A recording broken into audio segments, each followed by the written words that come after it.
Someone is waiting. My mother is dead. Just when you thought you had seen it all. I'm not saying for sure, but it looked like you were some kind of psychotic.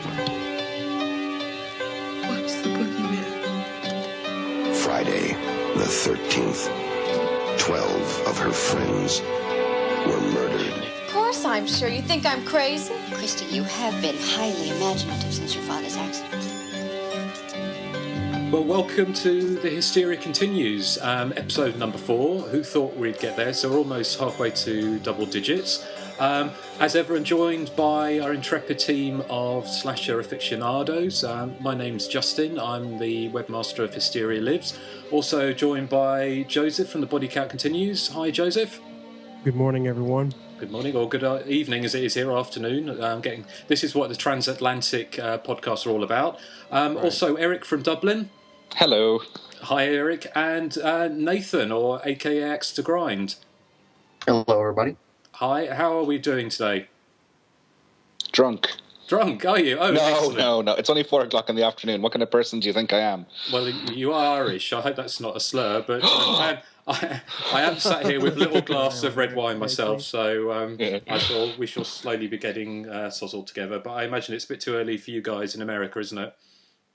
Not for some people. Not some people. Oh, okay. We're in good company. So today's episode is dedicated to one of the lesser seen slasher movies from the golden era, I can guess.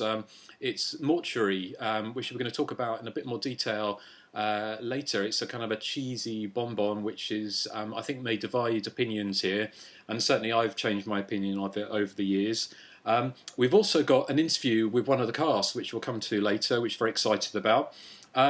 But in time-honoured tradition, what we're going to do is we're going to talk for the first sort of 20 minutes, half an hour, about another one of our top threes. And this is going to be our favourite proto-slashers.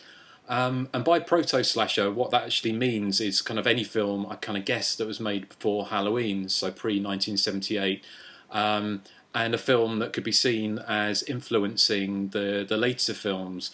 As I said lots of times before, Halloween wasn't made in a vacuum. In fact, it was a melting pot of lots of different genres and ideas and thriller and horror films that all came together. So what we're going to do is maybe pick our top 3 proto-slashers. And I don't know about you guys, but my top 3 proto-slasher changes pretty much with the wind. My number 1, I think, usually stays the same. But I've tried to pick 3 films which I think are kind of a good breadth of the films. So shall we start with, shall I pick one of you? How about you, Erik? What's your number 3? Okay, my number 3 is Mario Bava's Bay of Blood, which is also known as Twitch of the Death Nerve and Carnage, and Last House on the Left, Part 2, I believe. It's the story of sort of these backstabbing, greedy folk who are trying to get their hands on this lucrative piece of property. And it's not a traditional slasher with a masked killer. Instead, you have multiple killers, and it's almost tongue-in-cheek. It's like Mario Bava's lampooning the giallo genre by taking it to ridiculous extremes where, it's not just the fact that everyone is a suspect. It's the fact that everyone is actually a killer. And, he also takes the gore to kind of ridiculous extremes as well. I mean, people often say that giallos are quite gory, but I find it to be quite the opposite. I find them relatively tame, with the odd exception. I think Bay of Blood really sets the blueprint gore-wise for something like Friday the 13th. And I know it's very famously known that the double impalement in Bay of Blood is copied, frame by frame for Friday the 13th Part 2.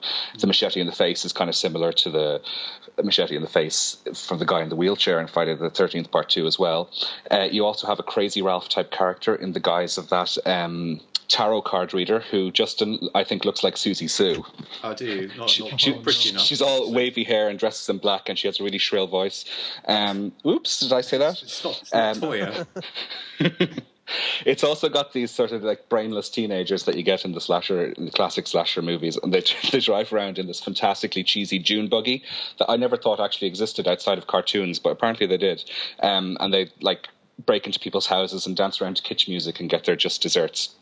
So it's a bit more Agatha Christie really than a slasher, and it lacks it lacks the suspense you get from something like Halloween, because the characters are generally unlikable, or they're so hastily sketched that you couldn't give a flying fuck what happens to them. But in terms of style, it's absolutely superb, and I think you can see when you watch it, it was a huge influence on the golden era of slasherdom. Yeah, absolutely. I mean, I've got a different Mario Bava film on my list, but how about you guys, sort of Nathan and Joseph? I guess you've both seen that film. Yeah, I'm actually upset that I didn't include that. For some reason, it slipped my mind, so I'll just say it's my number 4. I like the ending to this movie. I like, basically, I'm going to spoil it if you haven't seen it. There's all this killing and people backstabbing, and finally, the last people standing actually end up dying at the hands of their own children, and the children, not having that whole mentality of greed and contempt for one another. They're just playing around with guns, and they're like, well, look, see, they played dead better that way, or something like that. And I just thought it was like a perfect capper to everything that happened before. Absolutely. How about you, Nathan? Have you seen it? Yes, I've seen it. I love the ending, just like Joseph said, and we lost Nathan there. maybe they saw all this carnage going on, and they decided to, play along with their family, and that's what they ended up doing. It's a really good movie. Yeah, it's a fantastic movie. Funnily enough, I was just watching it before we started, although mine is a different Mario Bava film. Just to let you know, I was speaking to Nathan and Joseph, and they had tornadoes in their part of the world yesterday, so we may have a few sound problems. So please do bear with us. If it gets too bad, we'll try again later. But I think we'll persevere. How about you, Nathan? What was your number 3? My number 3 is Alice, Sweet Alice, also known as Communion. I really think it's a great movie, directed by Alfred Soule. It's one of the first horror movies I ever saw, and it's basically the story of a family, really heavily Catholic, and basically they're stalked by this knife murderer, and suspicion falls on the daughter, Alice, because she's very jealous of her sister, which her sister gets all the attention in the family, and Alice is very jealous of that. And there's a murderer in a clear mask that starts stalking the family and people around the family with this really oversized butcher's knife. And, I don't know, I think the religious imagery is it's very creepy, and the music adds like a certain creepiness to it as well. It also has a really great ending too, just like Bay of Blood, with the whole, it makes you wonder, is she crazy or isn't she? And all the carnage takes place in a church at the end. It's just a really good film. Yeah, I love that film. It's fantastic, isn't it? It's also AKA Holy Terror as well, isn't it? I think, and it's also one of the few kind of slasher movies, a period slasher movie, wasn't it? Because it's made, was it 76 or 77? Yes, and I believe it was 76. But it's set in the early 60s, wasn't it? Yes. Yeah. No, that is great film. It's not on my list. Is it on your list, Joseph? No. So what's your number 3?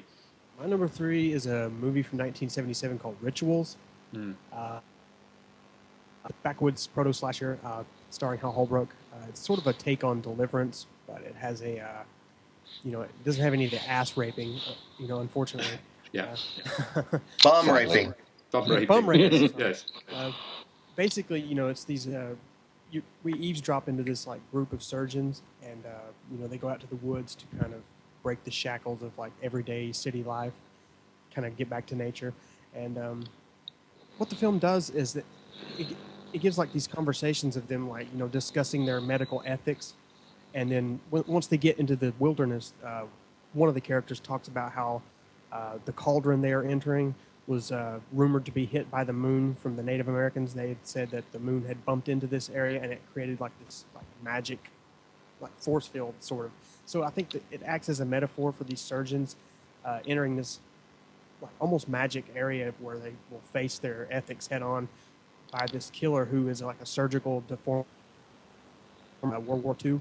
And basically what this killer does is he eavesdrops on their conversations and he leaves them x-rays of his surgical deformity, and he stalks them one by one. He cuts their heads off, puts them on pikes. He disables them by stealing their shoes, and there's your mention, Robert Long, Hal Holbrook's missing shoes. But anyway, it's also got, for the time, it's got an openly gay character, which I thought was kind of unique. I saw the uncut print finally for the first time since I'd ever seen the movie, and the scenery is amazing. And Hal Holbrook does a really good performance in it, where he's the one doctor who kind of holds on to his ethics, and he's the survivor, and everyone else is kind of like shady, and they end up dying or worse even. It's a really good film, and I think it's very underrated. I think it's a very underrated film. I mean, I've got a Dutch VHS around here somewhere, and it's got one of those. It's one of those few slasher movies. It's kind of imbued with a real sense of dread and sort of like otherworldliness, and it's. I much prefer it to Deliverance. I mean, Deliverance and Southern Comfort are good films, but Rituals has got a lot something else going it for completely. So, no, I really There's like a lot that. Of just like you said, there's a lot of dread there. I mean, it's not like a whole hillbillies. It's just it's more to it than that. It's hard to explain. Absolutely. My number 3, as Erik was talking about Bay of Blood, and it was a toss-up between that. I went through for one of his earlier films, which is Blood and Black Lace, which was probably, I kind of guess it set the blueprint for the giallo and the slasher movie later on. It's not as violent as Blood and Black Lace, but it's certainly a really sort of horrific film. Sorry, a cat's just broken into the room, so if you hear any purring, it's going to be one of those podcasts, isn't it? But Blood and Black Lace, one of the things that really got me was it set up the whole template of having beauty and violence. It's something that Dario Argento really took, and also this kind of slasher movie filmmakers are populating their films with beautiful people and then killing them.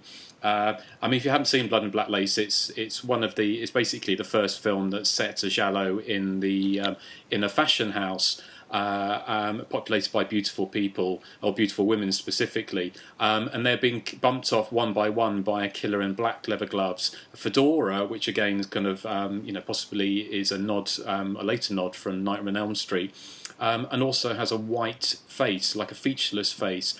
And what that does is, I think John Carpenter says that Halloween was potentially Michael Myers. The featureless face of Michael Myers was this film was an influence on that.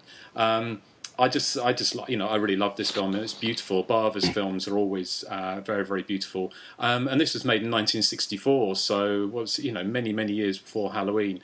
But I think it set a template. It wasn't the first giallo, but it certainly set the template for what followed with Argento and Sergio Martino in the sort of early 70s with the big giallo boom, which foreshadowed the slasher movie boom of the early 80s. And I think we've already said we'll probably come back and do maybe a whole giallo show, or certainly keen to cover some, because you can't really talk about the slasher movie without talking about the giallo, and in fact the German krimi as well. So that's why it's really nice to talk about proto-slashers.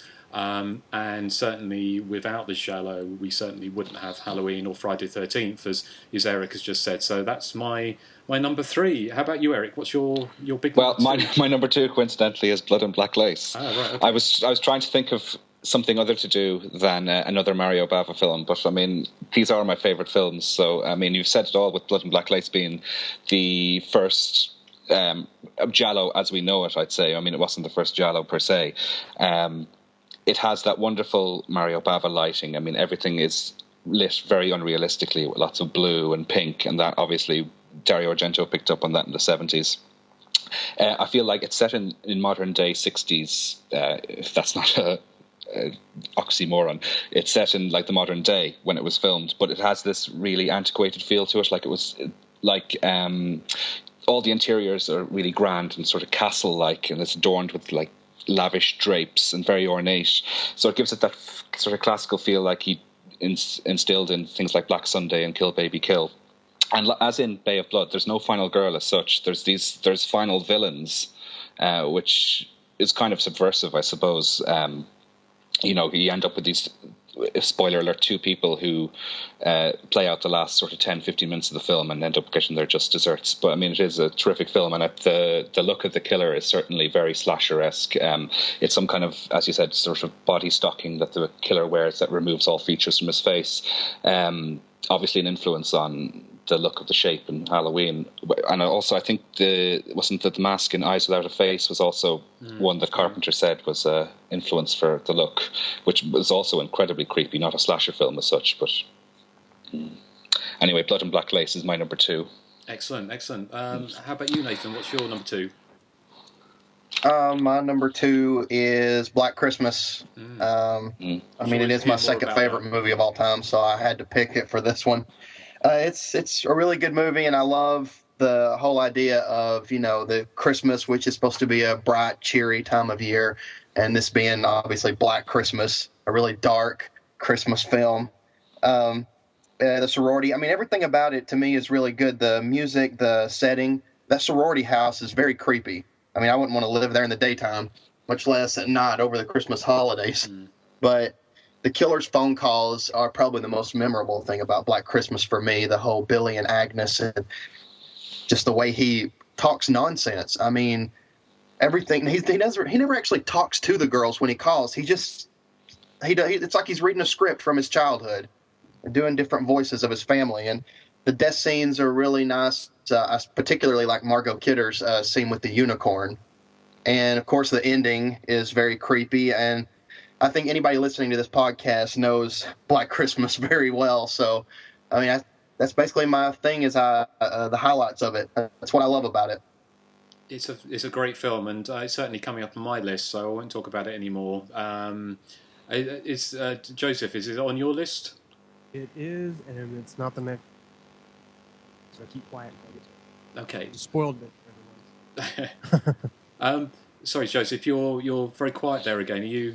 Oh, I'm sorry. That's okay. Okay. Like I said, it is on my list, so everyone knows that it's number 1. Obviously, so it's not my number 2, but oh well. I'll keep quiet until I get to my number 1 about it. Okay. What's your number 2 then, Joseph? My number 2 is the Texas Chainsaw Massacre. Oh, okay. The one thing I like about this movie is it had this reputation of being like, the goriest movie ever made. And there's really no gore in the movie at all. It's really suggestive. Like the scene where Pam, I believe it is, where she escapes the house almost to escape. And then, Leatherface just drags her back in at the last second. And he, and hangs her on that hook.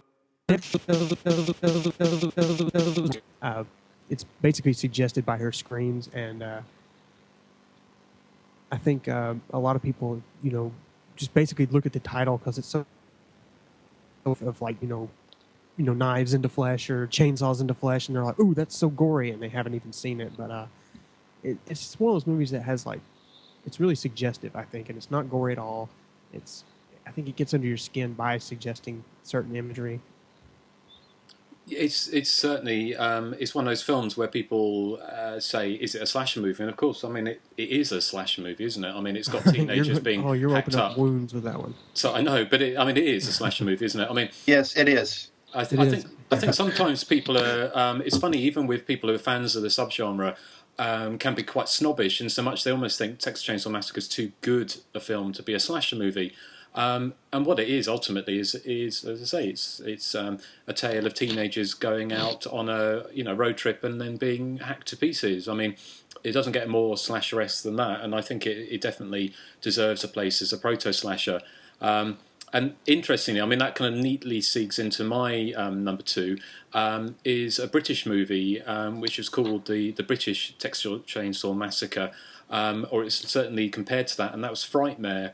That is Pete Walker's film. Now, Pete Walker did a number of what could be termed as proto-slashers. The Flesh and Blood Show was probably the first one. There was also Frightmare, which I think have followed, The Confessional Murders, where a psycho priest kills people with religious implements, and The Comeback, which had a hag-faced killer who hacks up at least one person with a scythe. Frightmare I really like, because actually what Joseph was saying about the Texas Chainsaw Massacre as getting a reputation of being very gory and being blood-soaked. I mean, that's part of its power, I kind of guess. It doesn't actually show very much at all. It hardly shows anything. But the power of suggestion means that when people saw it, they thought they'd seen more than they actually had. Whereas Frightmare, Pete Walker actually shows you people being, drilled and cut up and various horrible things, lots of goriness in it. And the thing I really like about it is that it's the killer is a kindly old lady who also happens to be a psychopathic cannibal. And she hacks up and drills to death people who come to her house for tarot readings. And it's a peculiarly British film, but it really revels in the violence. And it's one of the first films that promoted itself with its bad reviews, which is fantastic. You know, the idea that its cinema poster was saying things like an obscenity and you know, a horror and you know, with Britain's gone to the dogs, that kind of thing, and they promoted the film with it on the film posters. And as I say, it was it quite often is said to be a poor relation to Texas Chainsaw Massacre. In fact, said it's possibly a rip-off, but in fact, they were made around about the same time, and Texas Chainsaw Massacre wasn't released in Britain until 2 years later, until about 1976. So again, I see it as a forerunner, and showed that Britain actually made quite a lot of these kind of proto-slashers. Hammer made quite a few of them after Psycho. And Peter Walker made a very special little bundle of proto-slashers before the golden age of slash movie from 1978 onwards. And ironically, actually, Britain didn't really make very many slashers in the golden age. There were a few. Maybe we'll talk about them sometime. But yeah, that's my number 2. So are we back down to you, Erik, for your number 1? Yes, my number 1. It's probably a surprise. The reason Texas Chainsaw Massacre doesn't make my list is that controversially I view it as a good film rather than a great film. I have issues with the final third where I think it gets a bit tedious, but I don't want to be too controversial. My number 1 is Sergio Martino's Torso. Okay, which is probably my favourite giallo. All Italian. This one. Good choice. Yes, sorry, I've gone all Italian. That's yes. all right. So the bulk of Torso focuses on 4 girls in a secluded mansion, 3 of which get killed in sort of one go, leaving us with this final girl of Susie Kendall. And what I like about Torso is it subverts the convention where the victim tends to be unaware there's a killer until the last 10 minutes of the film. In this case, it's the killer who's unaware that there's a survivor of his mini massacre. He's under the impression there's only 3 girls in the house, and so this means that Susie Kendall has to try and evade his detection and try to escape, which isn't easy because she hilariously falls down the stairs in one kind of comical moment of Harold Lloydness and does her ankle in, much like Laurie Strode does in Halloween. It straddles the boundaries between giallo and slasher, and because it has less of a mystery element than most giallos, I think it's more slasher-like.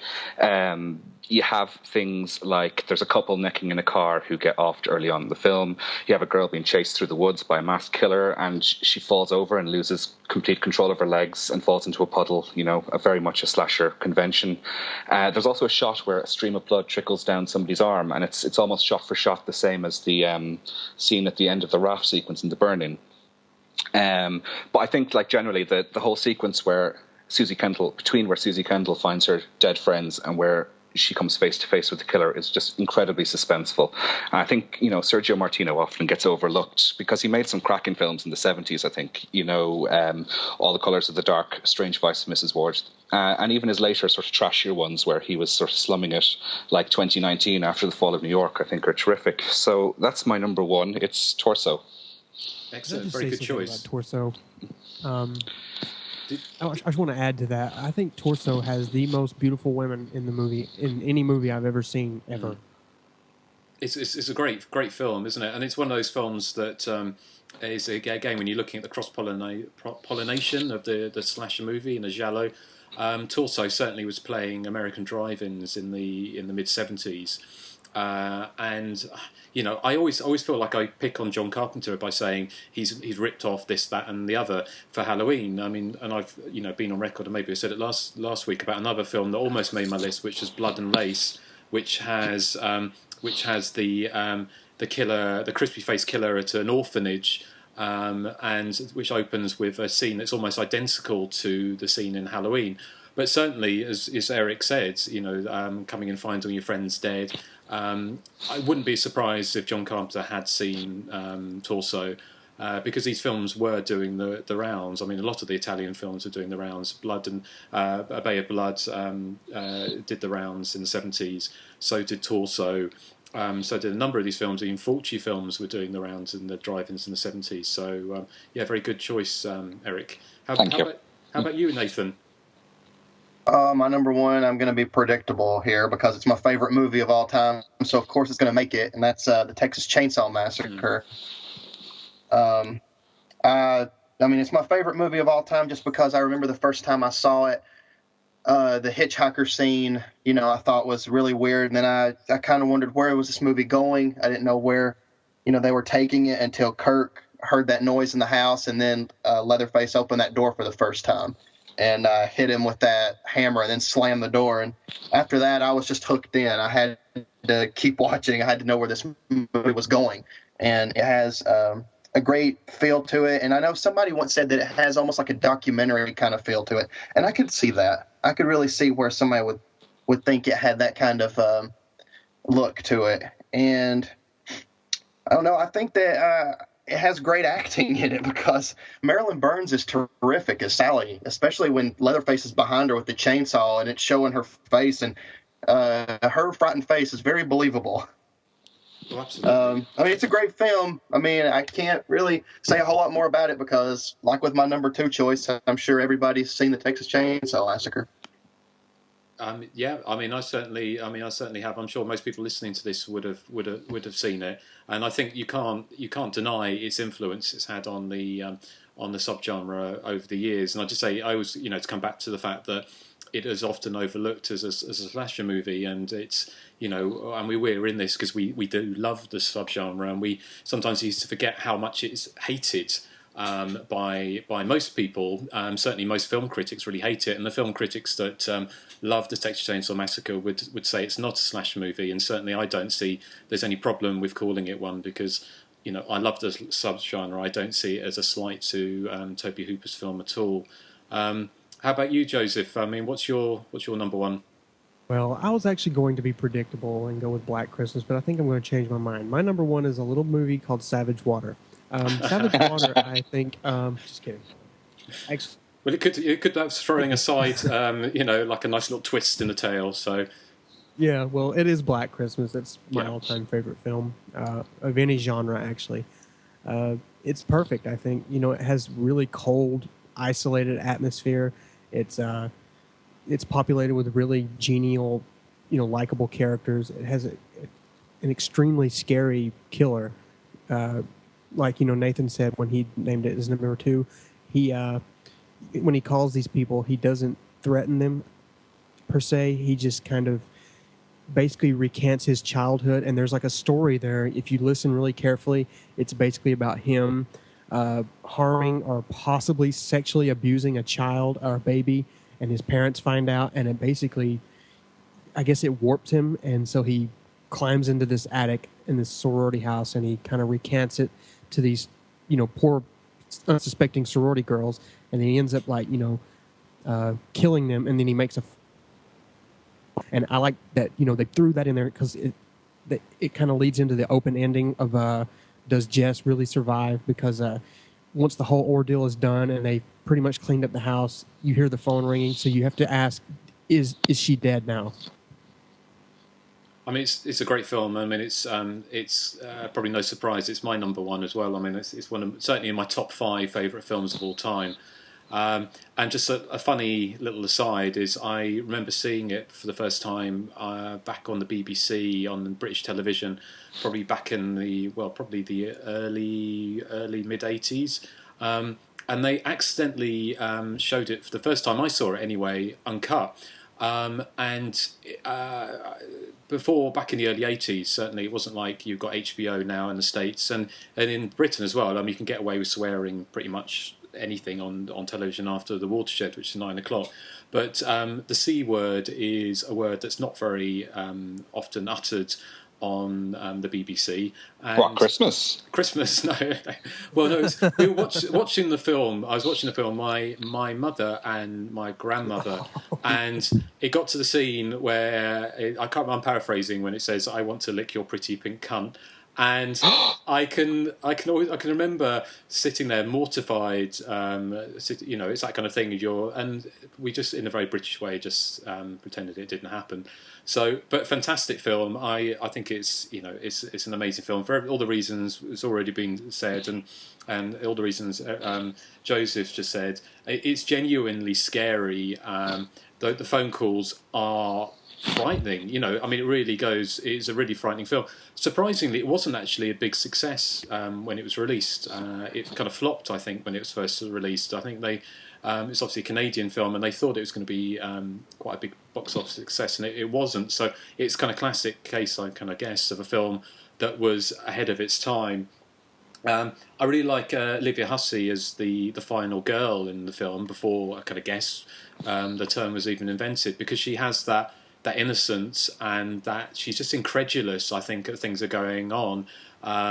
It's, this idea that someone's creep into her house, kill all her friends. You can see she's genuinely scared and genuinely incredulous that this thing would happen. It's not something that would not, would happen. Well, obviously did happen in real life, but certainly not in the cinema. Although, having said that, contemporary reviews of Black Christmas actually said at the time that it was a hoary old cliche. So, as I say, there's nothing new under the sun. And also have to sort of a shout out to Margot Kidder, and I think we talked about in some of the earlier episodes about unlikable characters in slasher movies. Margot Kidder, she travels that thin line very well, the tightrope between being an asshole, but also being ultimately quite likable. So she's a drunken buffoon. See, I think with her is that she, in most of these modern movies, people are genuinely assholes, but her, it's like sort of a mask to hide her vulnerability, I think. Well, you saw at the beginning when she was on the phone with her mother, and her mother just pretty much canceled her plans to run away with some guy she just met, and you could tell that really hurt her, because she kind of sat off to the side and asked her friends, does anybody want to go skiing this weekend? And their friends relented yes, just because I'm sorry for her. Yeah, absolutely. I mean, it's just a very believable film all around, and you've got the whole pregnancy thing going on in it as well, and it's just and also I love, again, it's that the classic thing with Bob Clark. He's able to travel that thing with horror and comedy with the boozy house mother, who is a classic example of doing something funny in a film. Having a funny character which doesn't distract away from the horror or the terror, and I think that's, Black Christmas is a genuinely terrifying film, and it still is. It still stands up. And if anyone who's listening hasn't seen the original Black Christmas, then make it your number one aim to see it as soon as you possibly can, because it is a fantastic film. So they shouldn't be listening to this podcast if they haven't seen it. Shame on them. No, but if it was my number 4, I should say. It was between that and Bay of Blood to get into my number 3 slot. Okay, so it was close. We'll let you off, Eric, with your very Italian flavoured top 3. Yes. I'll just break your goddamn leg later. No real violence. But okay, well, I mean, I'm sure a lot of these films we're going to talk about more in future episodes. But I think it's just always important, as I said before, that to think that the slasher movie didn't suddenly appear in 1978. It was around in certain guises before that, a long time before that. And I think it's always fascinating. I find it fascinating anyway to join the dots and see what actually became that melting pot and what went into that melting pot that eventually became Halloween and Friday the 13th and all the slasher movies that we love. And seeking very neatly into that is our feature presentation, which is a film which is, out of the 4 we've done so far, is probably the least remembered. It's a cheesy number, and it's a number that when I first saw it, I didn't really like it that much. And I might be a bit of a masochist, but I've seen this film about 4 or 5 times in the last couple of weeks, and it's grown on me, a lot. And we'll talk about it shortly, but just a quick. The film, of course, is Mortuary, which was in pre-production from 1980. It was shot in 1981, in I think late summer 1981, and it sat on the shelf until 1983, the tail end of 83, and was in release through 1984 as well.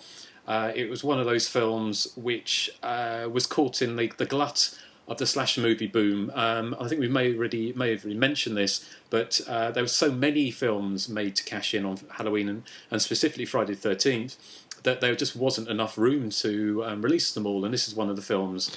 And that film is, of course, Mortuary. And if you haven't seen it, I'll play the trailer in a second.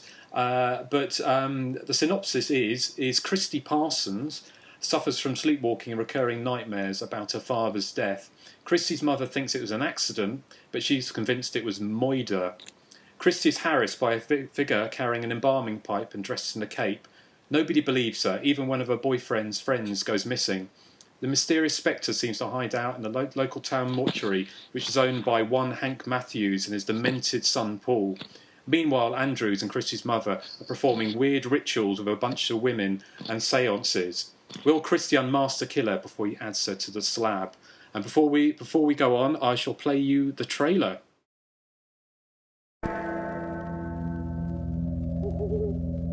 Before your funeral, and your coffin lid is closed. Before you are buried, and your flesh turns cold. Before you are covered with the last shovelful of dirt, be sure you are really dead.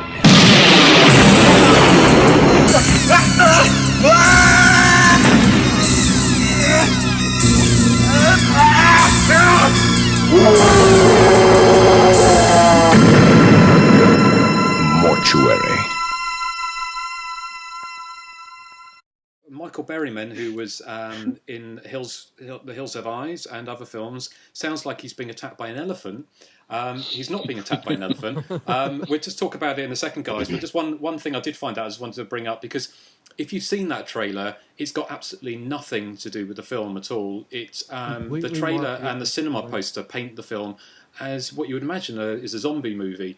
We talk about that in a little bit more, but just wanted to say I just found a little bit of fun fact about that trailer. It was starred Michael Berryman, who's obviously the kind of odd-looking guy who's one of the mutants in the Hills Have Eyes and other films. That trailer was filmed or directed by Frank, I can't say his last name properly, but La Loggia, who was the director of Fear No Evil. And that's right. And the film was put out. It was bought up by Film Ventures International, who also put out pieces House on Sorority Row, Don't Go Into the House, Incubus, and Anthropophagus. Now, they released that trailer, I think, probably because they realised slasher movie boom was all but over in 1983.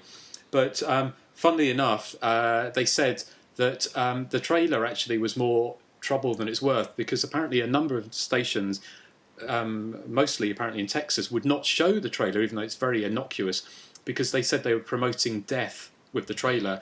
How they came to that idea, I don't know, but that's just one of the things we dug up about this film. So in about 5-10 minutes, we'll hear from one of the film stars, Kurt Ayers, who appeared in the film. Before we do, guys, what did you make of Mortuary? Who wants to go first? Nathan? I liked Mortuary. I don't love it, but I liked it. I actually think it walks that fine line between being kind of creepy and ultra cheesy.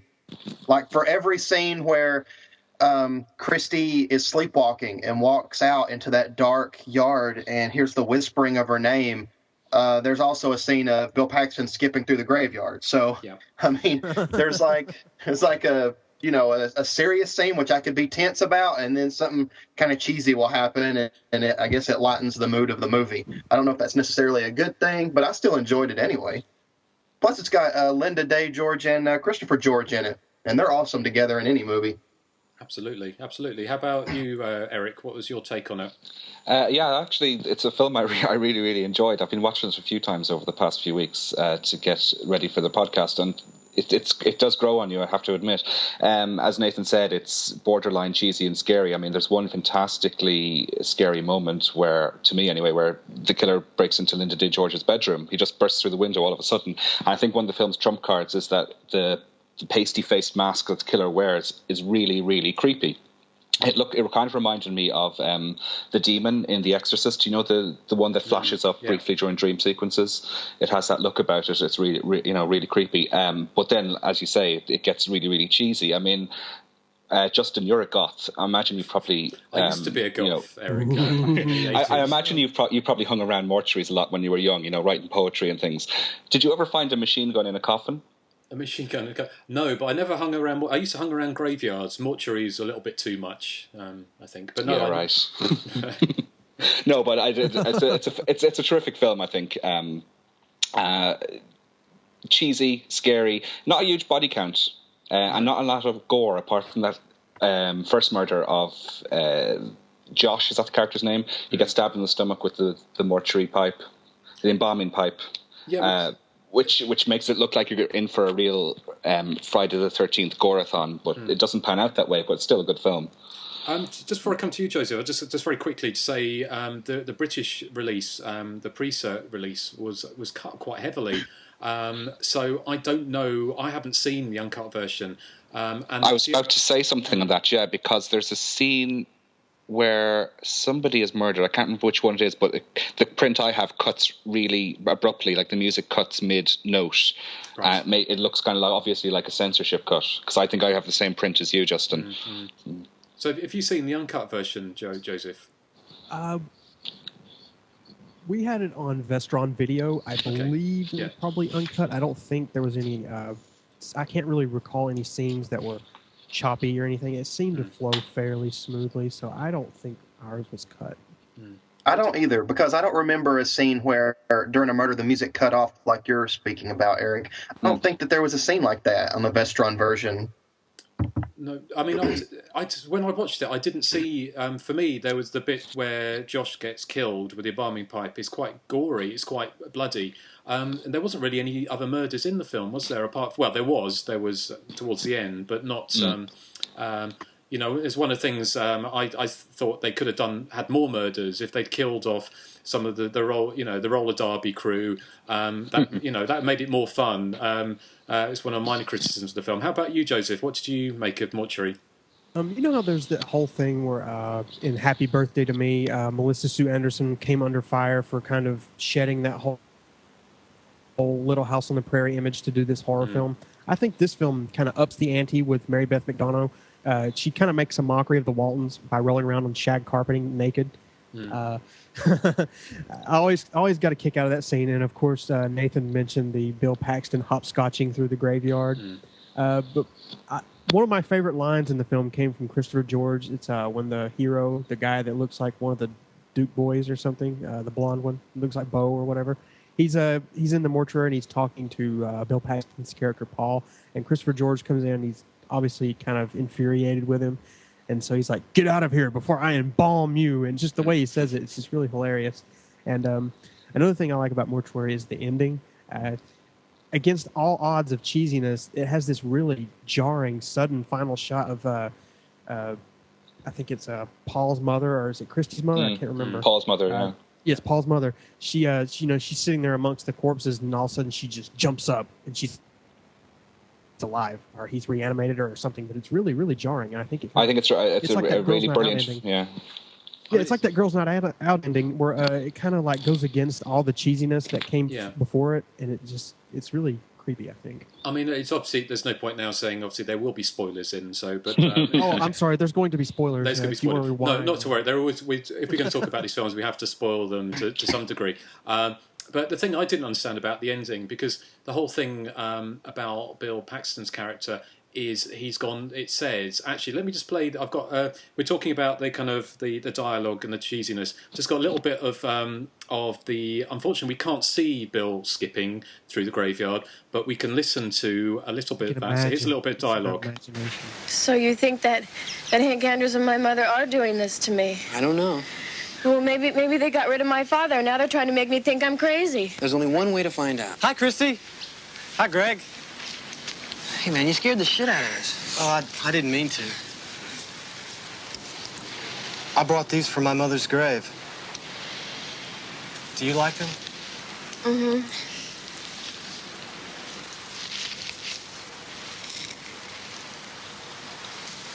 Thank you. got a crush on you. Are you jealous? Of him? I don't know. I feel kind of sorry for him. He's gotten a little weird since his mother committed suicide.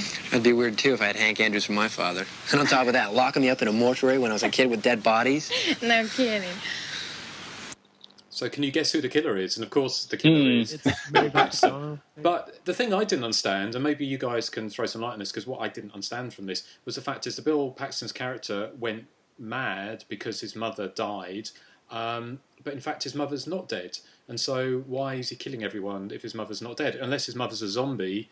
But I got an impression that she seems to like lying around in coffins and sitting still and stuff. But I think he was just wacko. Yeah. Well, he does mention. Make any sense, actually. No, it doesn't. He does mention the fact that they faked the mother's death to stop her being sent to a mental institution.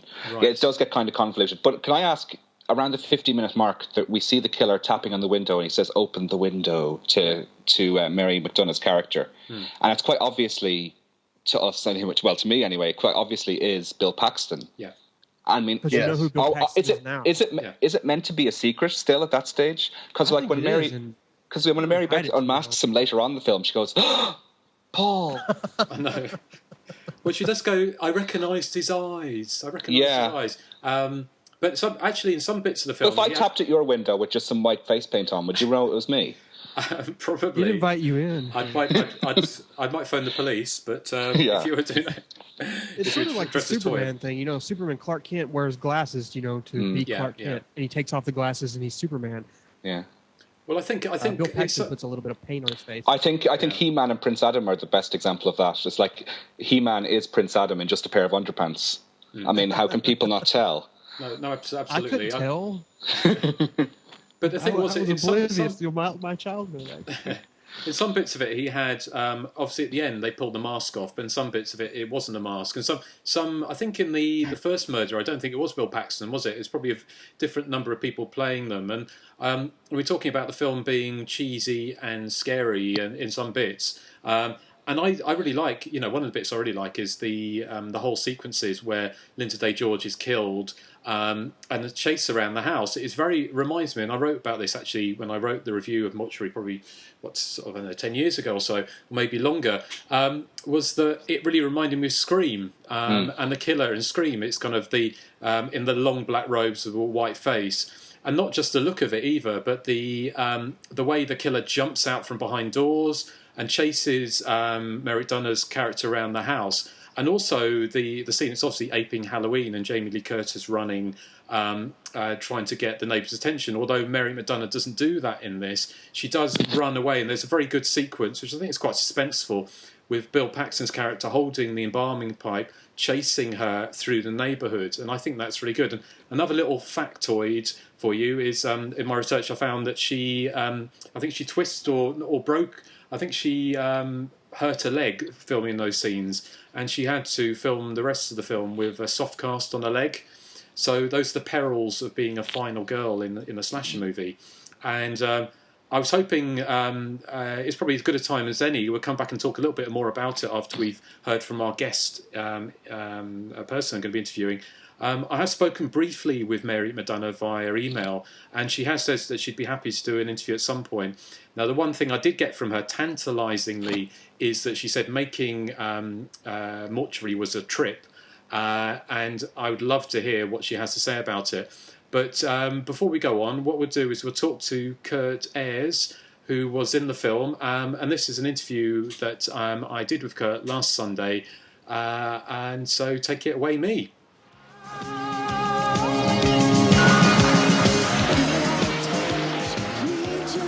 Well, first of all, I'm very pleased to have us. Actually, our first ever guest, which is fantastic, is Kurt Ayers, who was in the film we're talking about this week, which is Mortuary, and a few other genre films in the early 80s, as well as a number of other movies throughout the years. So thank you for joining us, Kurt. Glad to be there. Excellent, excellent. Can I just run through the questions we've already talked about? Of course. Yeah, just say, how did you first get involved with Mortuary? I was an actor. I am an actor, I guess. And I went through the auditioning process. They were looking for a smart-ass football player type of guy who That's pretty much what I've done all my life, kind of a wise guy. Right. And auditioned for the producer and the director and walked away with the part. Excellent, excellent. And do you recall where the film was shot? It was all around Los Angeles. There's so many different locations, but there was a warehouse they shot at. I know we actually shot at a mortuary called Abbott and Hast in L.A., a real working mortuary. Right. I worked at a roller rink out in the San Fernando Valley and at one of the big colleges out here, Cal State Northridge, out here in Northridge, California. Excellent, excellent. And was the film shot in 1981? Do you recall? I'm sorry, what was the question? Sorry, was the film shot in 1981, or was it? Yes, I believe that was the year. Yes, that's right, because it was released in 1983, wasn't it? I think it sort of sat on the shelf for a couple of years. So it'd be 81, 82, somewhere in there usually.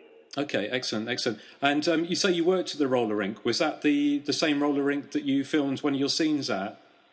Right. Yeah. I never worked at the roller rink, but that's where we shot it. We shot it at a roller rink out there in the valley. Right. Excellent. Excellent. And just going on with the questions, the film was Christopher George's last film. Did you actually get to work with him at all on the film? I did not work with Christopher George, but I did get to meet and spend a little time with them. I did get to talk to him and his wife. Very nice man, real professional, really a good guy. Yeah, no, he seems a lovely guy, And you say you sort of met Linda Day George as well? Yeah. Yeah. She was hot. She was real pretty and really friendly. Yeah, no, because they appeared in quite a few films together, didn't they? I think they did Pieces. They did a lot of work together. Yeah, she was a real nice lady. Yeah, I've seen her in lots of different movies. Yeah, she's certainly one of a kind, and so is Christopher George as well, because they appeared in lots of different films around that kind of time, in like Graduation Day. Yeah, they did a lot of the lower. I don't want to say lower. Maybe the lower budget films would be a better way to look at it. They did that, and they did so they could work together. I mean, I know they had children, so that was probably a great way to do it. Yeah, of course, and. You mentioned the director and the producer. Is Howard Avidis? I'm not saying that correctly. What was your name? Howard Avidis, yes. I worked with him and his wife, his producer partner. Her name was Marlene Schmidt. Okay, yeah. And how was it working with them? Oh, great. He was really an actor's director. I'm real big on improv, so he would kind of give you the scripted lines, but I would change them around and we'd laugh back and forth, and he would he'd shoot his scene the way he wanted it, and then he'd let me kind of improv a little bit, and we kind of collaborated back and forth. But a really, really good man, very nice man.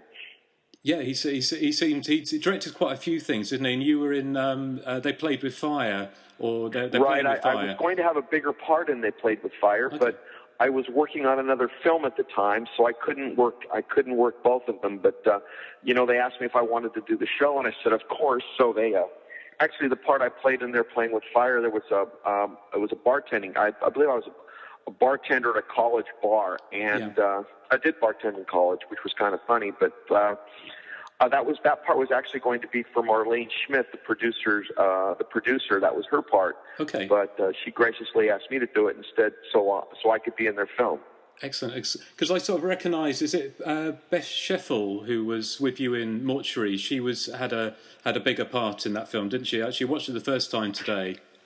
Yeah, I think her father was an investor in both of the films. I'm not real sure. You could check with Mary McDonough on that. But I believe her father was an investor in the movie, but I'm not real sure. Because I've spoken briefly with Mary. She's agreed to be interviewed as well at some point. And so far she said that making Mortuary was a trip. So it'd be interesting to see what she comes back with on that. But how was it working with her and sort of pre-fame? Oh, I was friends with Mary McDonough for years. Right.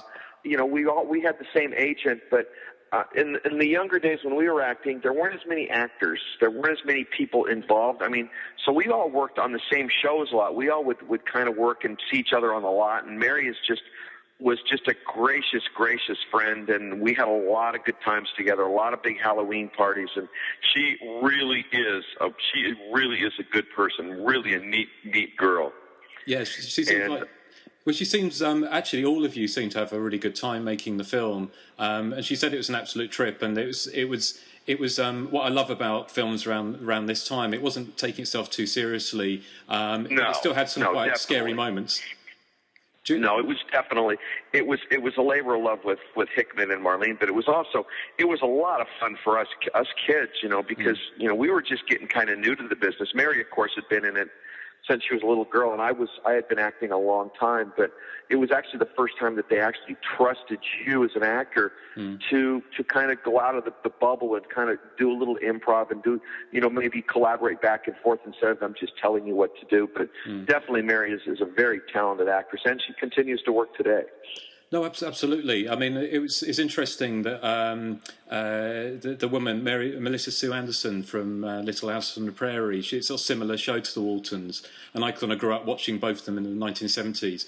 But she was in Happy Birthday to Me, and she said it was actually a relief to be chased by a homicidal maniac because it was so different from actually, It's funny because I did work with Melissa Sue Anderson also on a couple films. Another great professional girl. I think she's pretty much out of the public eye right now, but boy, she sure was busy when she was a kid. You were in Midnight Offerings, weren't you, with her and Mary? Yeah, I was in Midnight Offerings, and the funny thing is the director on that, Rod Holcomb, I believe, and I are still good friends, and I see him often. So it's kind of funny. I'm kind of full circle with that. I still see a lot of the people I worked with as a kid. I guess it's a small town. It was a big town, Los Angeles, but it is. And also, Rod Holcomb has done. He's a phenomenal television director. He directed the pilot for ER, and continues to direct today. Actually, I worked about 3 months ago with him, and very talented man, and actually a real joy to be around. Fantastic. And Bill Paxton, this is one. He did 3 slasher movies, I think, this year. He did Deadly Games, which is a TV movie. He also did another one which escapes my memory, but this Mortuary was he was fantastic in this. He was very over the top as a villain. What are your memories of working with Bill? I do. I believe, and you're going to have to check this. I believe this was Bill Paxton's first movie. Right. Okay. I seem to remember there was another actor that they hired, and he didn't work out for some reason or another. And Bill Paxton came in and stepped into the role, and it was funny because he was a very quirky person, and it was fun for me because he was very serious about the part, and I was one of those, let's go have a good time, and because I didn't have a serious role, so Bill would be really, really serious in his preparation, and I'd just blow it off. I'd just go have some fun with him. So I still see Bill once in a while, and he's obviously doing very well in the film industry and television. But yeah, he was definitely an interesting character. Mary McDonough could probably tell you a whole lot more about him than I could, because I only worked with him a couple days. Yeah, and David Wallace as well. He was an actor, which I believe he's an electrical contractor now in California somewhere. But he was in a number of these films. Humongous was another film he was in. Right. Yeah. And what do you remember about David? Great guy. Yeah. It was funny because we all kind of got together. All of us, when you work on a show and you're young and, you like to go out and have a good time, we all spend a lot of off-screen time together goofing around. And, I think Mary was the only one that actually, she had a couple parties and we were always invited to her parties. And it was just a lot of fun. And Wallace was a great guy, good-looking kid, girls were always around him, but very talented actor. I think he went on to do soap operas also. Yeah, I believe he did. I think he married, I can't remember her name, but a woman from a soap opera. Yeah. So it looked like, it looked like a really good fun shoot. And was it a good time sort of being in Hollywood, making kind of horror movies in the early 80s? Yeah, there's a lot of goof. They look, some of them, the slasher movies, and they all look very scary when they're on screen. But you have to remember, behind the cameras, you've got special effects guys, and you've got all these people, 5 feet away from you, and you got one guy over there goofing off, and you got another girl over. So it's actually kind of comical because you see the terror on people's faces. But just remember, 3 or 4 feet away, you've got 100 guys standing around picking their nose and scratching their butts and goofing off. Yeah, of course. So it's a different kind of perspective seeing a horror film from an acting point of view, especially with the effects and, you know, the axes going in people's heads and stuff. I mean, you see these people at the craft service trailer with an axe in their head, and it becomes very normal after a while. I can imagine. Because there was a lot of these films. I mean, 1981 was probably the apex of the slasher movie. There seemed to be hundreds. Huge. Yeah. They were huge, and you've got to understand that. I mean, you know, for not a phenomenal amount of money, you can make one, and, you know, you can get some pretty talented actors here in Hollywood that don't have a big resume, but they can go do this, and, you know, you can make a lot of money, and you could have made a lot of money in those movies. Of course, because the film got released, I think, in 1983. So I think when I was researching for my book, I found there was an awful lot of films that were made at that time, probably 81, that didn't find distribution deals for a year or so, just because there were so many films coming out. Right, at the time. I definitely could see that. And, you know, the funny thing about Hickman and Marlene is they were their own company. You know, they did all that themselves. They were bare bones company. They weren't like, you know, a Sony Pictures. They were Marlene and Howard, and they would go on location scouts, and they would get the deals for the cameras. And I mean, they were really hands-on. I mean, they were really filmmakers. They weren't just studio people. They were filmmakers. They really, you know, they would make all the deals with the actors, and they were really good about that. So I'm sure that all their pictures made money because they worked hard at it. And is kind of things changed now? Is there? I mean, back then there was still kind of independent films being released and being picked up. But is there any kind of true independent films going on in Los Angeles, Hollywood at the moment? Of course, you always see them, you know, but they don't. The sad thing about the United States now, especially in California, all these movies are going out of state. Louisiana comes to mind, and Canada, and because in California, shooting any kind of television series or movies in California, because it's been so inundated with it, you can't get a good deal. You can't, you know, you're dealing with people that these houses have been used, most times have been used before. So it's going to cost you more money to rent. And in California, you've got firemen and policemen that have to be on the set, and the permits are real expensive.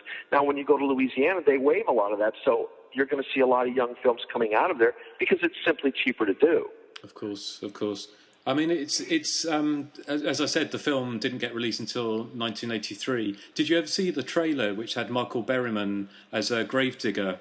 Did you ever see that trailer for it? No, if I did, I don't remember. But you know, I'm sure it was a great one. I'd love to see it. I'll send you the link. But what's quite funny about it is the poster for the film, again, is of a hand coming out of a grave, and the trailer has Michael Berryman, who obviously wasn't in the film, being pulled into a grave.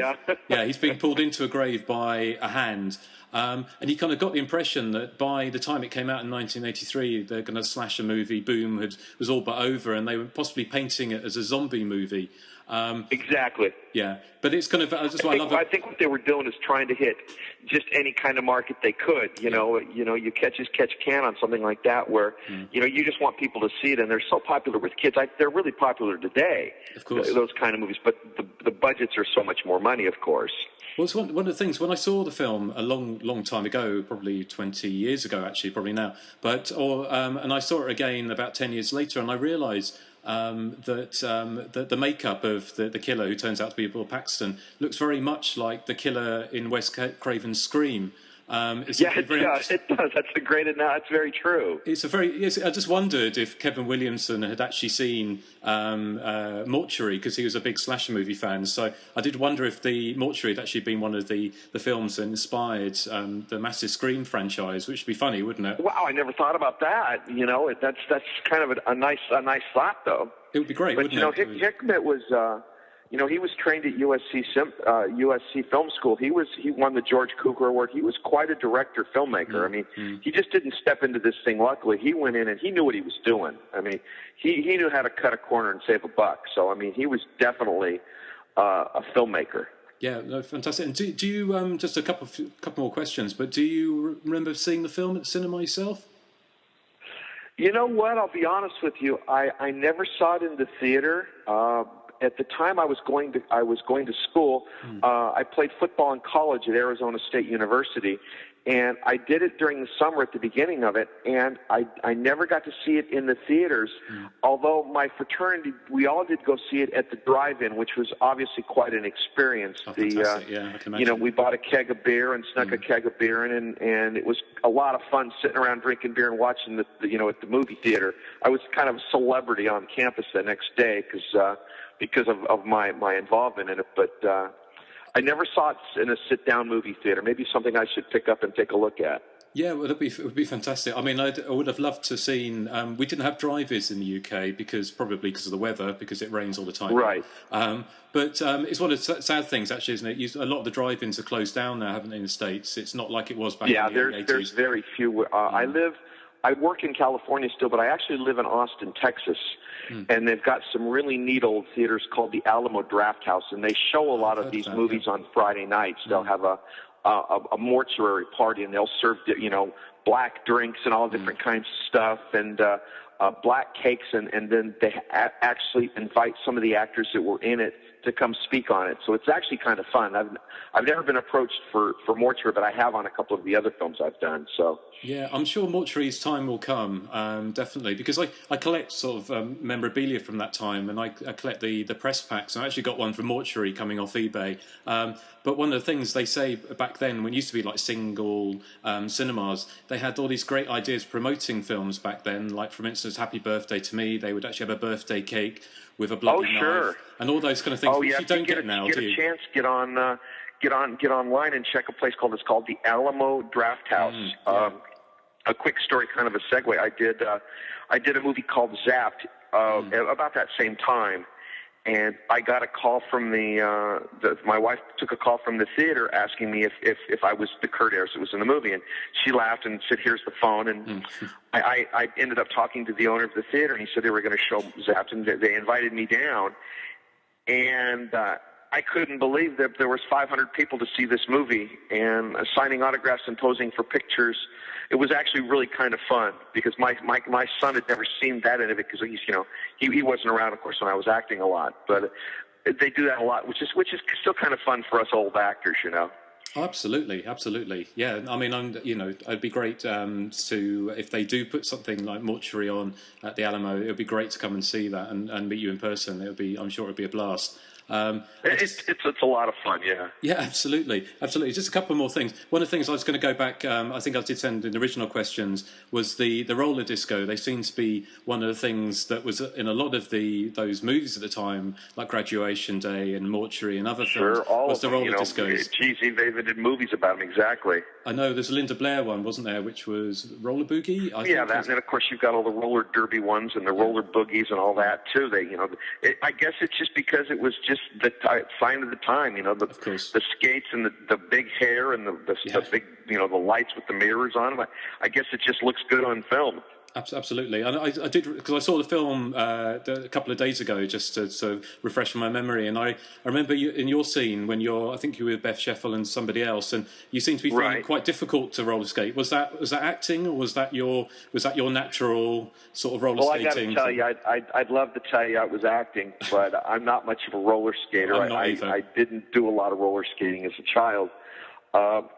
But, there was a lot of acting and a little bit of goofing around involved. I mean, I'm sure I could get up and skate if I actually needed to. But, they called me and they said, we're going to shoot at a roller rink. Can you skate? And I said, well, no. And I said, but I'll make it work. And that's exactly what it did. A lot of that was improv, the guys pushing me around and stuff. So, but all the other actors, of course, could skate. Just me, I couldn't skate. Well, it looked very natural. It just looked like having a lot of fun, which was great. I'm going to fall on my ass. Well, no, it just looked really good fun. And just to wrap things up, so I don't want to take up too much of your time, Kurt. But do you have any other sort of memories about making Mortuary? Is there anything else that comes to mind? It's funny. When you look at that question, or you get asked that question, many good memories. It's funny because I don't know, in the movie business, I guess in life, you become very good friends with people, and for this short amount of 2 months, 3 months, and then maybe 6 months after, you're all very good friends. But then as you move on in life, you just kind of fade away from the people. But when you come back to seeing them, it's like you've never left, and that's really kind of the neatest thing about Mortuary, and is, you know, when I see Mary McDonough, we sit and laugh and talk about it. Or when I saw Bill Paxton on a lot one day, he laughed at me and he says, "I remember you," and we're laughing back and forth. Yeah. So, you know, you've always got that part in time that you were 19 years old, you know, and it's always kind of fun to look back on that and say, that's what I looked like when I was a kid. So yeah, you've always got that kind of stuff going for you. But, you know, there wasn't any heavy partying on it when we were working, but I got to be honest with you, we sure had a lot of good parties after work. Yeah. Excellent. Well, thank you very much, Kurt. It's been an absolute pleasure, and thank you ever so much for giving your time to chat with us. Are you kidding? I had a ball, and it was a real pleasure talking to you, and if I ever can help you in anything else, please don't hesitate to call. Brilliant. Thank you, Kurt.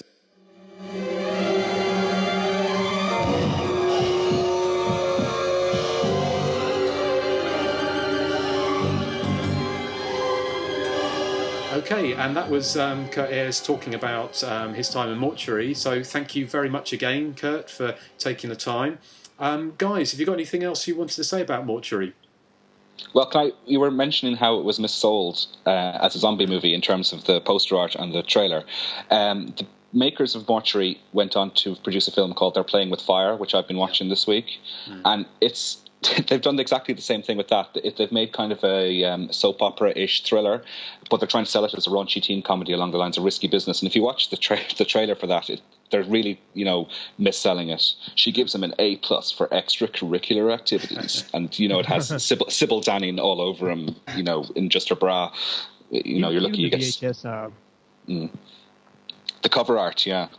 The cover art for Mortuary, it has the hand coming out of the ground. Even the tagline for it. Yeah. Right. It seems like it would be a zombie film. And, you know, I first saw the movie like 94, maybe, I think. And if I'd never picked it up on a whim, I probably would never have known that it was just a stupid slasher film. I do wonder if they decided, because it was obviously it was made in 81, and it should have been released in 81, 82. And of course, by late 81, the slasher movie was burnt out really as a kind of a force of nature at the box office, because lots of films were not making. I mean, you know, a lot of the films we think very fondly of today. I mean, things like My Bloody Valentine and Terror Train were bombs at the box office. They weren't successful. So everyone and their dog wanted to make a slasher movie in 1980, and many of them did. But Mortuary, I think, sat on the shelf until it was picked up by Film Ventures in 1983, and it got a regional release in '83. But I think they probably did. They probably thought, we can't sell it as a slasher movie. Let's sell it as something else. And it really missells it. And I think it doesn't do the film any justice at all. I mean, interesting. I mean, just a couple of things that I found out about the film, which you know, I thought was quite interesting, was that Mortuary was actually going to have a budget between $5 and $7 million. It ended up having a budget of $250,000, so a much smaller budget, and it was going to be shot at the same time as a film called Wolf Mountain. What that was going to be, I don't know. It'd been great if it had been a werewolf film along the lines of Mortuary. Would have been great. Even a werewolf slasher film. Werewolf slasher film, which would be fantastic, wouldn't it? The other couple of things I found out was, obviously it was filmed in and around Los Angeles, as Kurt said. It was the film that I felt it borrowed from, ripped off, borrowed, however you want to put it, was Funeral Home, the Leslie Donaldson film, where with the embalming pipe was the weapon of choice in that film. Just trying to see what else have we got here. Basically the other thing I was going to say is that although Pieces, for instance, is a film which is again starred Linda Day George and you know, Graduation Day and all these films that we know that link to Linda Day George and Christopher George, Mortuary actually made twice as much at the box office than Pieces did. So although it's a film that's not got a legitimate or certainly a good DVD release, it was actually much more successful than a film which is much higher profile now, which is like a film like Pieces. And you know, one other little tidbit, it was released in the UK under the title Embalmed as well, and it was cut by I think 2 minutes and 13 seconds. So, how about you guys? Anything else you want to say? How about you, Nathan? Anything else comes to mind?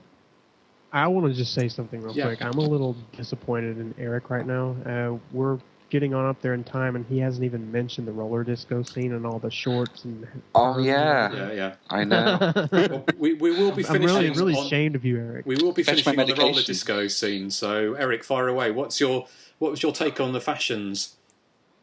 Well, I have to say I love David Wallace's hair in it. It's our US friends won't get this reference, but do you remember a band called Modern Romance, Justin? I do, yes.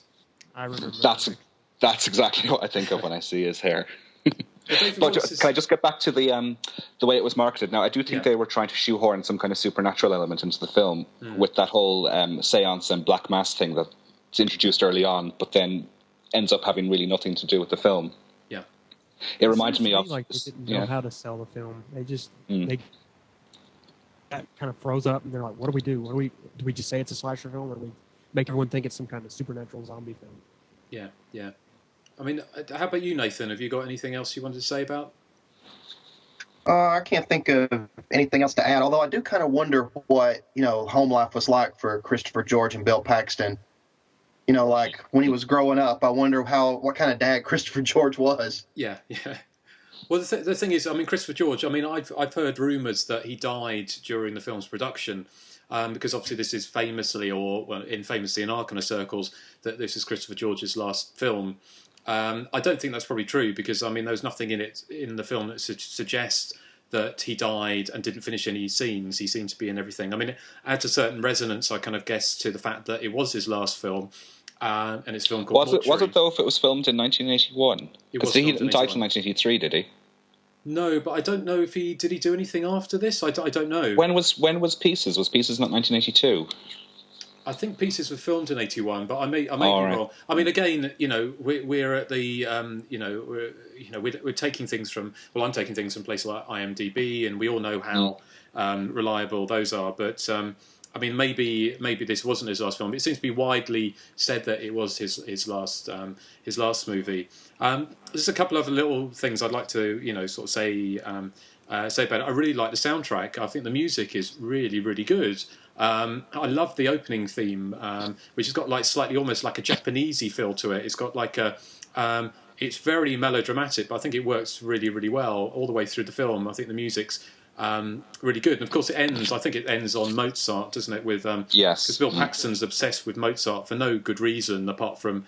And I love when Kurt Ayers goes, "What's a Mozart?" in the film. As I said, the film, I really like it. I think it is a really good time. It's really charming, I think. Yeah, it's very charming. I mean, Wallace and McDonough are likeable leads. I haven't got the clip, but I love the line where they go, hey, boogeyman, let's boogie. They're having fun with it. It was, they're obviously having a really good time making it. They're really sympathetic. I liked what they tried to do with the whole thing, setting up, is Linda Day George and Christopher George, are they baddies? Because there's that hilarious sequence at the beginning where Linda Day George is the most unsympathetic mother that any teenager could have, who basically saying, "You're just being highly imaginative, shut up," and then she slaps her. And then throughout the film, you realise that actually she's not the villain of the piece.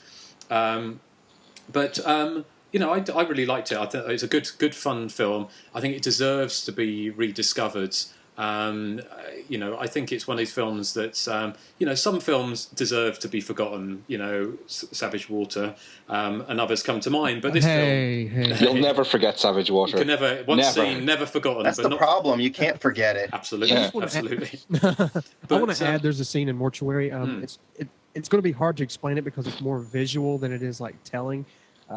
When the Phantom, or Bill Paxton's character, first attacks Christy outside of her house, and her mother runs downstairs, and they both stand in the doorway, and there's like wind blowing, and it's like really heavily lit scene, and they're just both kind of looking up to the sky, and they're all boss-eyed, and they're just really being really dramatic. Do you remember what scene I'm talking about? Yes. Yeah. Yes. I thought that scene was really hilarious. I like the bit where Linda St. George just turns around to her and says off the cuff, "Oh, Paul, we used to be obsessed with you, and we didn't realise he was going to be really dangerous, and we suggested he be put away in a lunatic asylum." I know, yeah. Gee, thanks for telling me now. Yeah, I know. And then she laughs it off. Yeah. Well, you said after being highly imaginative, and she's saying, and the very fact the father was of course, the film opens with the father being whacked over the head with some kind of implement and then falling into the pond. And I'm sure even in the early 1980s, forensic science would have probably realised that he had a massive, massive whack to the head. So back then too. Yeah, I mean, it wasn't. It's not obviously not trying to take itself too seriously, and certainly, as Erik said, I saw they're playing with fire recently, which again, as Kurt Ayers talks about a little bit in his interview, he was in briefly, and I mean that's got you can tell that film ends without giving anything away with some people kept hostage. They also have a poodle who's tied up, kept hostage, and if they're going to do that, then obviously there is a tongue in the cheek. So those bastards. Yeah. Okay, that's it. I'm seeking out this movie immediately. Yeah, they're playing with fire. They're playing with fire. I mean, it's great. I mean, Sybil Danning, her bra pings off more than is humanly possible. I saw it years ago. She has an allergic reaction to fabric, apparently. That's why she has to do it. And I think, just talking about that film very quickly, I think it's the guy in it, I don't know who his name was, but he was in the film Private Lessons with Erik Brown. Sylvia Crystal. Erik Brown from Mama's Family. Yeah, so they were obviously just trying to remake that film and hedging their bets by putting a slasher movie plot onto it a little bit. But that film's a lot of fun. There's not much fun as Mortuary. No. I love this one scene I love in Mortuary, apart from the roller disco, which is fantastic, and I love that the black guy who's roller skating in white sequins, did every single roller disco in America in 1981 have some guy in the middle, doing the kind of. It reminded me of the video for Rapture by Blondie, where it's got the black guy in there who's kind of body popping or whatever, and it's that really sums up the early 80s perfectly. And I think Kurt says in his interview how these films were massive at the time. There were so many of them being made, and I think it's a great way to look back at the early 80s. And I remember as a kid going to roller discos, probably exactly the same time, probably in 1981 or 1980. But we were literally in a room which was probably about 20 foot squared. So it wasn't like that roller disco. It was literally going round and round in a circle, in a very, very shallow circle. And probably listening Justin, I just want to assuage your confusion. Here it is 2011, and in the States, if you go to a roller disco, there are black men in white sequins dancing around. So, is it the same black man in white sequins? So it's the same guy, actually. He never got away. So, what I want to know is, were you dressed up like a goth and on roller skates at the same time? Because that's quite an image. Well, let me put this straight. I was a goth. I'm quite happy to say that. Before all this crap came out, Marilyn Manson and all the kind of the rubbish that came out, I was I wasn't in the first realm. I'm too young to be there back when Bela Lugosi's Dead was released. I was there, but I was only 9 years old. So in 1985, I used to hang around graveyards, drink Snakebite and Black, and be a card-carrying member of, goths. I used to go to big goth clubs and dance in dry ice, and then find myself in the kitchen, because the dry ice cleared, all these kind of things. But I was not roller skating as a goth, because that would have been too much. I was probably much younger then. I would have been 8 or 9 years old, so it's before I started wearing black. And I'm not wearing black now. I've got a picture of Susie Sue on my desk in front of me. Underneath my poster is a mutilator, surrounded by lots of lovely slasher movie memorabilia. But I'm not so much of a goth now. But there's Erik, still time for you to do it. Exactly. And Erik, I think we'll have to talk about are you sitting there in a Lamal wig? Well, no, I took it off because it was itching a bit. But okay. Yeah, it's here beside me. Right, fair enough. Well, you see, it's probably good. It's a podcast where you can't see what we look like or what we're wearing. But on that bombshell, have you guys got anything else you'd want to add about Mortuary or anything else? I have exhausted my mortuary expertise for the day. Yes. So have I. Have you? Okay, well... I just think it tarnished the image of classical music enthusiasts, the film. Mozart, rolling. Yes. Right now. I'm going to be suspicious of any classical music enthusiasts from now on. Beethoven's like, hey, at least I wasn't in this stupid movie. Ha ha. Exactly. I mean, just go back to what we haven't spoken about, just very, very quickly before we finish, was Bill Paxton. Obviously, we have spoken about him in passing, but of course he went on very quickly, I made a mistake in the interview when I said that he was in Deadly Dreams. Of course, it wasn't Deadly Dreams, Deadly Lessons. You actually said Deadly Games. Deadly Games. So see, this is where you get confused. Keep correcting you. I'm sorry. Yeah, but no, I mean, this is where it gets confusing. But of course, Bill Paxton was in Mortuary, in Deadly Lessons, and also in what's the other, Butcher Baker, Nightmare Maker, which was released in the Club States. Dread. Don't forget Club Dread. Of course. Hey. Sorry. Club Dread. I didn't like it at all. Sorry. No, I did try and get in contact. I tried to get in contact with Bill. Surprisingly, he didn't bite.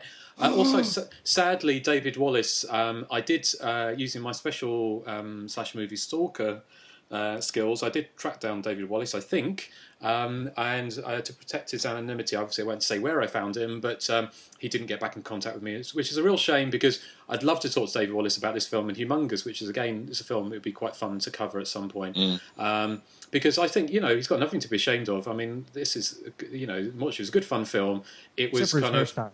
Yeah, it's kind of like a Nancy Drew and the Hardy Boys almost kind of feel to it, and I think that was, to be honest, it's the kind of slasher movies I like. It's the fun, slightly goofy, cheesy films that I kind of really enjoy. And so, if you haven't seen Mortuary, it's not a Halloween, it's not a Friday the 13th. It's an acquired taste, and I think most people probably wouldn't like it. But if you've got a taste for the cheesy and the fun, then you could do a lot worse than Mortuary. So, well, thanks again, guys, for taking some of your Sunday to talk about slasher movies. And what we'll do is we'll end it there, and we shall end it with a little bit of Roller Boogie.